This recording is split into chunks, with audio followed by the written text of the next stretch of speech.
नमस्कार दोस्तों, स्वागत है आप सबका। नेशनल हाइड्रो पावर कॉर्पोरेशन मतलब एनएचपीसी के शेयर पे हम बात करेंगे, जहां इसका शेयर प्राइस 83 रुपीज पे ट्रेड कर रहा है। इसने 15% तक की तेजी दिखाई है, जिसके कारण शेयर प्राइस 72 टू 73 रुपीज से 86 तक चला गया था। इस शेयर प्राइस में तेजी आने के क्या कारण है, हम इस पे भी बात करेंगे। और इस शेयर प्राइस को लेके बहुत बड़े ब्रोकरेज फर्म और खास करके क्रेडिट एजेंसी सीएलएसए ने क्या इस पे नया आउट परफॉर्म का एक वर्डिक्ट रखा है, जिसके वजह से शेयर प्राइस के अंदर वो काफी ज्यादा अपसाइड देख रहे हैं। और साथ ही साथ उन्होंने एक नया टारगेट प्राइस भी रखा है शॉर्ट टर्म बेसिस पे कि 117 रुपए तक के लेवल पे शेयर प्राइस जा सकता है, ऐसा ब्रोकरेज फर्म का कहना है। हालांकि जो एनएचपीसी है, इसके एक साल का ऊपर का लेवल आप देखेंगे तो 118 रुपए तक पे ये गया था, और वहां से जो पिछले 6 महीनों में मार्केट में गिरावट आई है, और खास करके दिसंबर का जो क्वार्टर रिजल्ट जो कि बेहद ही खराब आया था, इस कारण से भी जो एनएचपीसी का शेयर प्राइस है वो 70 रुपए तक डाउन साइड चला गया था। लेकिन अब इस शेयर के अंदर क्या क्या ऐसे मूवमेंट्स हो रहे हैं, कैसे न्यूज़ेस आ रहे हैं, जिसके वजह से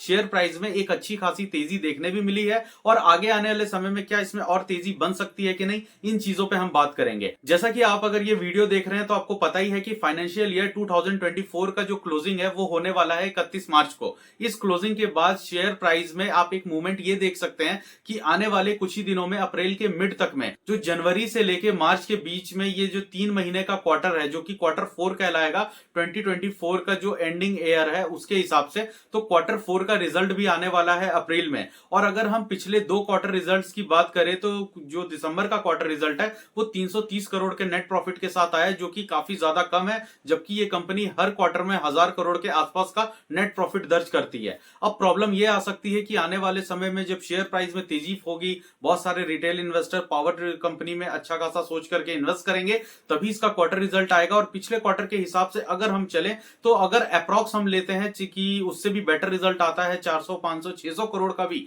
अगर नेट प्रॉफिट आता है, वो 4000 करोड़ रुपए के आसपास है, जो कि पिछले 2 साल का मैं आपको दिखा रहा हूं। यहाँ पे 2023 में भी 4000 करोड़ रुपए इसने कमाए थे, 2022 में भी 4000 करोड़ का पूरे एनुअली इसने कमाया था। अगर हम 2024 के एंडिंग ईयर की बात करें तो कंपनी पिछले 2 क्वार्टर में, क्वार्टर 1 क्वार्टर 2 में हजार करोड़ रुपए तक कमा चुकी है। और तीसरा क्वार्टर जो कि दिसंबर में आया था, काफी खराब था, वहां 330 करोड़ आया था। अगर हम फोर्थ क्वार्टर में अप्रॉक्स इसके डबल भी लेके चलते हैं, थर्ड क्वार्टर का, तो भी अगर हम टोटल करते हैं तो ये कंपनी 2800 करोड़ के आसपास का एनुअल नेट प्रॉफिट प्रोजेक्ट करेगी, जो कि पिछले 2 साल से काफी ज्यादा कम होगा। और इस वजह से भी नेट प्रॉफिट में जो गिरावट आएगी, तो शेयर प्राइस में काफी ज्यादा गिरावट देखने को हमें मिल सकता है, ऐसा मेरा यह अनुमान है, पर्सनल ये ओपिनियन है। उसी के साथ साथ अगर हम कुछ टेक्निकल डिटेल्स पे भी ध्यान दे ले तो इस वक्त एनएचपीसी का जो मार्केट कैप है 84,000 करोड़ का है, जहां पे अपने ऑल टाइम हाई 118 रुपीज या 115 तक जाते जाते ये 1 लाख करोड़ को भी पार कर जाएगा, और लास्ट टाइम भी पार किया था, तब जाके इसे नवरत्न कंपनी का भी स्टेटस मिला था। इसी के साथ साथ एनएचपीसी का जो कोर बिजनेस है वो हाइड्रो पावर प्लांट से ही जनरेट किए हुए इलेक्ट्रिसिटी के साथ है। मतलब कोर बिजनेस तो इसका अच्छा है ही,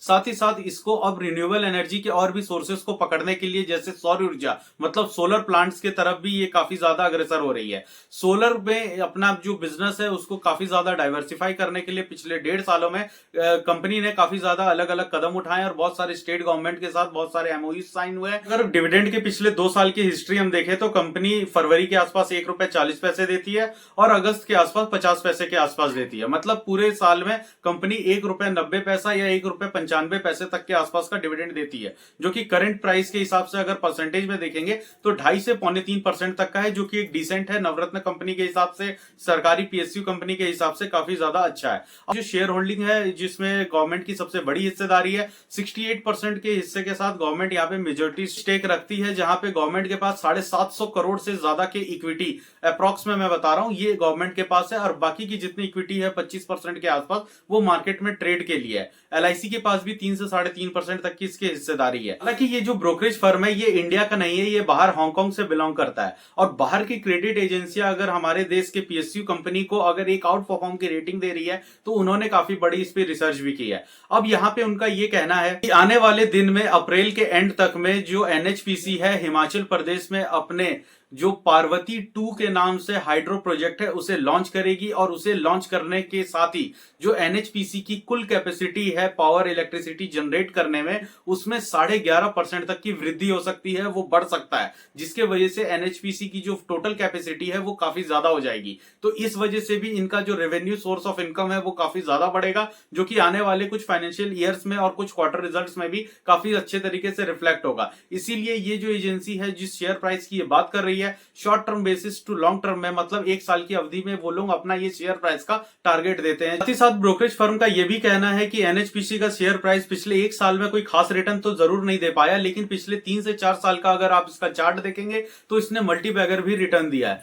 इसके साथ साथ ब्रोकरेज फर्म का यह भी कहना है कि जो Q3 का रिजल्ट वो खराब आया था, इलेक्ट्रिसिटी की डिमांड भी कम हुई थी, लेकिन आने वाले जो 2 क्वार्टर रहेंगे जहां पे पूरे भारत में समर सीजन पीक पे चलेगा, वहां पे इलेक्ट्रिसिटी की भी डिमांड काफी ज्यादा रहेगी। मॉनसून को देखते हुए ये लग रहा है कि इस बार का जो इलेक्ट्रिसिटी प्रोडक्शन है, जो कि हैवी रेनफॉल के वजह से इंटरप्ट नहीं होगा, तो इस वजह से इलेक्ट्रिसिटी का जो कंजप्शन है वो काफी ज्यादा डिमांडेबल भी होगा, और इलेक्ट्रिसिटी का जो प्रोडक्शन है वो भी काफी ज्यादा स्टेबल रहेगा। तो इस वजह से जो पिछले 3rd क्वार्टर का रिजल्ट है उस पर ध्यान न दे करके इस क्रेडिट एजेंसी ने करंट क्वार्टर का जो रिजल्ट आएगा वो उसके एक्सपेक्टेशन से ज्यादा आने वाला है, और आने वाले 2 से 3 क्वार्टर का भी रिजल्ट अच्छा रहेगा। इस आधार पे इस क्रेडिट एजेंसी ने करंट रेट पे ये अनुमान लगाया है कि इस यहां से 30 से 40% तक का जो अपसाइड है वो काफी अच्छे तरीके से गेन हो सकता है, मतलब अपने 52 वीक हाई पे शेयर जा सकता है। और उसी के साथ साथ प्लस पॉइंट इसमें यह भी निकल के आ रहा है कि Q3 का जो रिजल्ट खराब आया उसके बाद भी फरवरी मंथ में जो एनएचपीसी है अपने हिस्ट्री के हिसाब से ₹1.40 का जो डिविडेंड पहले भी देती थी, उसी डिविडेंड को इन्होंने कंटिन्यू रखा है। इसका यही मतलब है कि कैश बुक में दिक्कत नहीं है, कंपनी के पास कैश रिच पड़े हुए हैं, इस वजह से उसने डिविडेंड भी डिक्लेयर किया। तो इन सब चीजों को एनालाइज करके ही क्रेडिट एजेंसी ने इसे कोई रेटिंग दी है। दोस्तों ये तो था एनएचपीसी से जुड़े हुए नए अपडेट, किस ब्रोकरेज फर्म ने इस पे क्या रेटिंग दी है, किस कारण से दी है, इसको हमने एनालाइज किया, और जो कंपनी के करंट फंडामेंटल्स और टेक्निकल डिटेल्स चल रही है इस पे भी हमने बात किया। अगर आपको ये वीडियो की इन्फॉर्मेशन और वीडियो अच्छी लगी तो आप इसे लाइक करें, चैनल को सब्सक्राइब करें। दोस्तों हम आगे और भी इन्फॉर्मेशन लेके आते रहेंगे। अगर आपका कोई सवाल हो तो कमेंट में जरूर लिखें। मिलते हैं अगले वीडियो में। नमस्कार।